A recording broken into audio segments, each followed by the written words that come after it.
안녕하십니까. 오늘은 우리는 이제 실제가 아니고 생각 속에서 산다라는 제목으로 말씀 나눠보도록 하겠습니다. 우리가 이제 사실은 실제 그 순간에 체험을 못하는 게 있습니다. 우리가 제일 이제 태어나는 순간을 우리가 모르죠. 태어나는 순간에 대한 기억을 갖고 있는 사람은 없습니다. 그리고 이제 매일매일 이제 잠들고 깨는 순간을 또 기억하는 사람도 없습니다. 그러니까 잠을 내가 자는 게 아니잖아요. 잠이 와야 자지 않습니까? 그리고 그 잠이 드는 순간은 우리가 알 수가 없죠. 이거는 마취되었다가 깨어나는 순간도 똑같습니다. 그리고 이제 심리적으로 보면은 자라고 생각해요. 심리적인 내가 탄생하는 순간도 우리는 알 수 없습니다. 보통 뭐 내가 할 거야, 뭐 이 내 거야 라고 하는 게 한 서너 살 정도 되는데, 그때는 말을 배우기 시작하는 때고, 그럼 그전엔 자아는 어떤 형태로 존재했는가? 자아는 그때 생겨났는가? 근데 생겨나는 순간도 우리는 기억을 못합니다.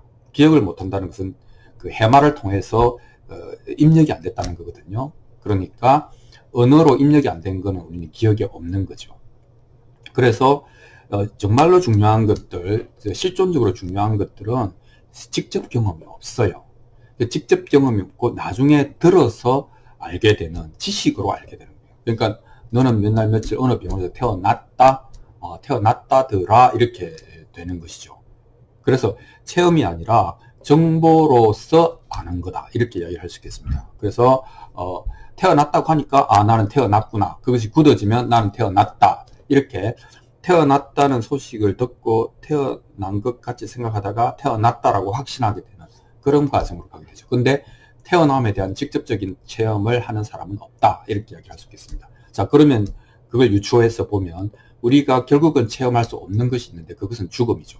죽는 순간을 우리가 체험할 수 있는 방법은 없는 것이죠. 임사 체험은 안 죽은 거잖아요. 근데 죽는 순간을 우리는 생각할 수 없다, 알 수 없다, 이거죠.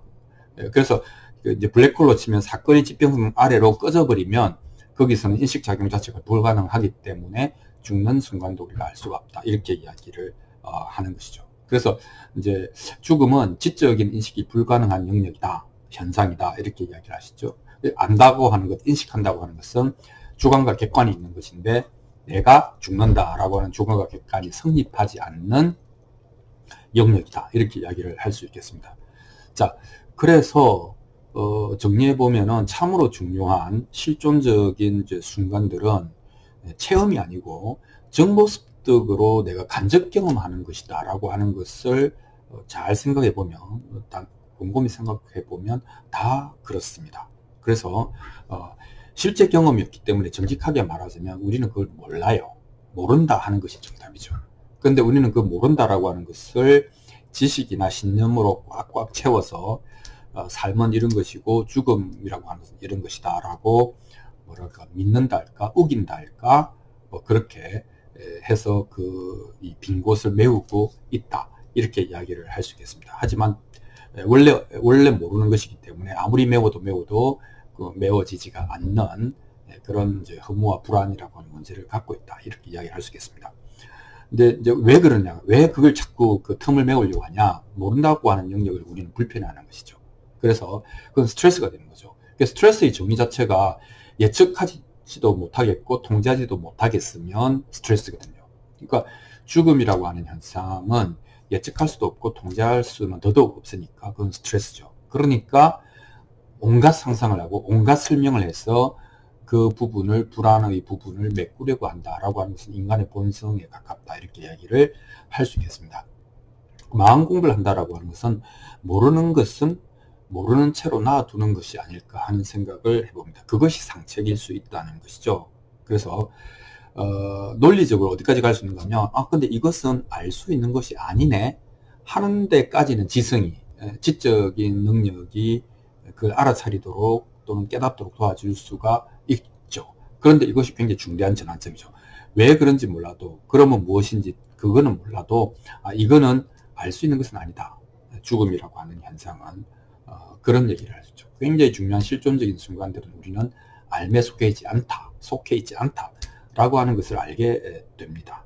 그런데 이 모른다라고 하는 것을 우리는 사회생활이나 뭐 경제생활 할 때 모른다라고 하는 것은 무지이지 않습니까? 근데 진정한 무지라고 하는 것은 모르는데 아는 척하는 것이 진정한 무지죠. 모르는 것을 모른다라고 하는 것은 내가 모른다라고 하는 것을 아니까 지혜의 시작이다.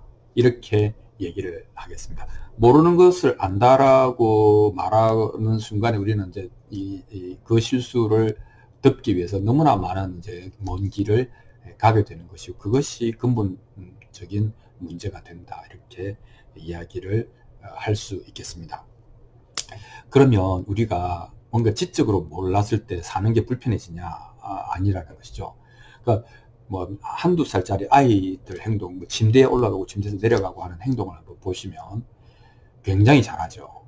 그러니까 침착하고 세밀하고 여러 번 트라이 앤 에러를 반복해서 최적 코스를 찾아내고 이렇게 해서 꼬물꼬물 하면서 발을 뗐다가 디뎠다가 이렇게 하면서 결국 침대에서 내려오고 또 침대로 기어 올라가고 하는 것을 보면 언어가 없는 상태의 아이들도 그 아주 훌륭한 지성을 가지고 완벽하게 행동하고 있다라고 하는 것을 알 수가 있겠습니다. 그러니까 뭡니까? 우리는 지금 언어가 있다는 게 문제가 아니고 언어의 무게에 너무 많이 짓눌려 있다. 이게 문제다 하는 것을 알 수 있겠습니다. 더군다나 이제 뇌라고 하는 것은 시뮬레이션 기계잖아요. 더군다나 그 시뮬레이션을 전기화학적으로 하는 기계이지 않습니까? 그러니까 늘 이제 예측이나 통제를 위한 이제 그 생각을 회로가 돌아가고 있는데 이게 지나치면은 공회전이 일어나는 것이죠. 그러면 그 과열이 되는 거고, 그러면 식혀줘야 되는 것이죠. 그 공회전으로 인한 과열, 그것이 번뇌 아닙니까? 그래서 이 번뇌는 제일 좋은 것은 번뇌가 생긴 후가 아니라 생기기 전에 공회전을 적당한 선에서 멈추는 것이 가장 훌륭한 해결책이다. 이렇게 이야기를 할 수 있겠습니다. 자, 뇌가 전기화학적으로 외부의 사물을 형성하는, 시뮬레이션하는 기계라고 하면 이 칸트도 이야기한 것처럼 이 우리 뇌 바깥의 세상이 실제로 어떻게 생겨 먹었는지를 파악하는 것은 사실은 구조적으로 불가능하거든요. 그래서 유식학에서는 유식, 오직 식만이 있다 이런 얘기 아닙니까? 물체가 있는지 없는지는 모르지만 우리는 물체라고 하는 정보를 뇌 속에서 재구성하는 존재다, 이런 의미가 되겠죠. 일체유심조도 똑같은 말이 되겠습니다. 마음먹기 나름이다가 아니라 우리는 외부의 사물을 내부의 전기화학적인 과정을 통해서 이미지를 재구성하는 그런 식으로 세상을 인식한다. 그러니까 최종적으로는 인식만 가능하다라고 하는 것이 핵심이 되겠습니다. 그러니까 우리가 무슨 문제를 해결할 때에 그 인식의 문제가 가장 근본적인 문제다라고 하는 주장은 타당하다, 이렇게 생각이 듭니다. 그래서 결국 결론이 뭡니까? 오직 마음이다, 이런 것이죠. 그러니까 현실이 중요하지 않다는 의미가 아니고 그 현실을 인식하고 해석하고 판단하고 결심하고 행동하는 것이 마음이기 때문에 이 마음이 중요하고 자기 마음이 어떻게 움직이는가를 이너월드, 내적인 이 세계를 정확하게 알아차리는 것이 너무나 중요하다, 이렇게 이야기를 할 수 있겠습니다.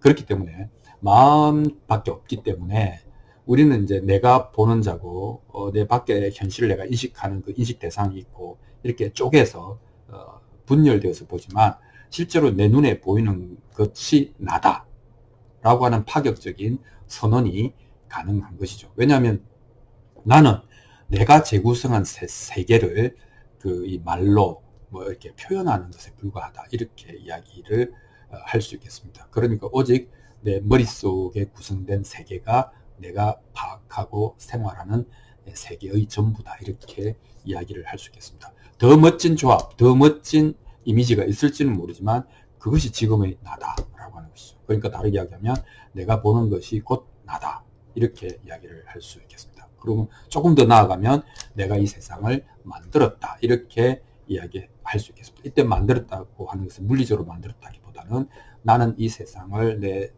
나의 뇌 속에서 재구성하는 존재다, 이렇게 이야기를 할 수 있겠습니다. 그러니까 이 재구성하는 이것에 우리가 관심을 가지고 이것이 행복과 불행, 번뇌와 평안의 분기점이 된다. 이게 이제 마음 공부를 이거를 해야 된다라고 하는 것이죠. 그래서 오늘은 우리는 실제를 사는 것이 아니고 생각 속에서 산다 라고 하는 제목으로 여러분과 얘기해 보았습니다. 자, 여러분의 생각, 마음, 오직 마음밖에 없다 하는 얘기를 한번 다시 생각해 보시기 바랍니다. 고맙습니다.